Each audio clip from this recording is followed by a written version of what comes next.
Do you want to get in shape for 2026? Perhaps the ocean of shite misinformation on TikTok is confusing you, or perhaps you're just baffled on where to begin. I was once exactly like you, confused, program hopping, and consistently questioning whether what I was doing was right.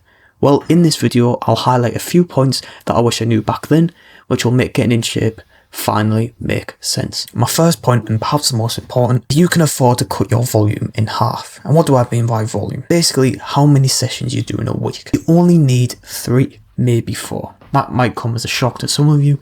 A lot of you might be on 6, even worse, maybe 7 days a week. But you don't need that. Take 4 sessions with as little as 4 exercises. On an upper-lower split, for example. More workouts does not equal better progress. What does equal better progress is lifting plus adequate recovery, or stimulus plus recovery. That's really what getting in shape boils down to. Now, although we're doing little volume, we want to be training hard. By that I mean at least going to failure on every exercise in one of those sets. Furthermore, make sure you're logging your lifts. Through gradually increasing the intensity with each session, will you grow? If you're not getting stronger, you're not going to see any progress in your actual physique. Stop at program hopping. The program you've got now is probably fine, as long as it's not some crazy 200 push-up bullshit. To give you an example, a simple leg day could include a compound like a squat, some leg extensions, some RDLs, and then maybe a calf raise. Very simple, basic, and it's not a lot. If you still hate your program and you're not seeing the progress you want to see, then consider switching. Number 3 is comparison is the thief of joy. Is my physique amazing? No, and I'll probably have some dickhead in the comments telling me it's not.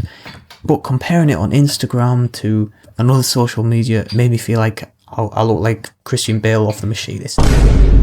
You might feel the same, even though you have a good physique. You can't compare yourself to steroided fucking monsters on the internet. As well as lighting as well, like lighting can make all the difference in someone's physique. Number 4, consistency is key. You don't get in shape through the quality of a single workout, but rather multiple of them stacked over years. Now you may hear the time frame of a year or 2 years and think it's a long time. Of course it is, but you're going to go through it anyway, assuming you don't die or anything.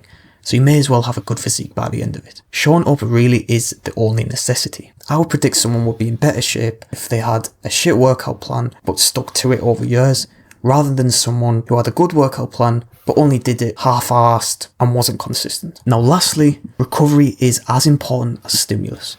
Now I talked about this a little earlier, recovery plus stimulus. I've already covered the stimulus part, so how can we recover well? Well, aiming for better sleep will make all the difference. Now you've probably heard about not getting light before bed, getting sunlight in the morning, all that type of stuff. What worked for me was just putting on a podcast and let myself fall asleep to it. You don't have to go cold turkey with the electronics because a lot of people are probably too addicted.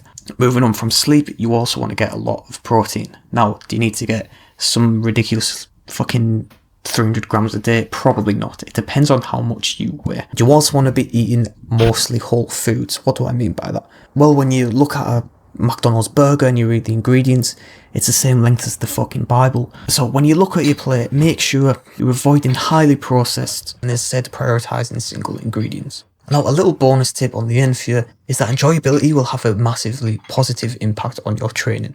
If you hate your training, you're not going to be able to stay consistent. Why stick with something you don't like? Make your training enjoyable. Do you enjoy cardio? Do you enjoy lifting? Tailor your workout. Tailor your plan around that. And yeah, I hope I helped.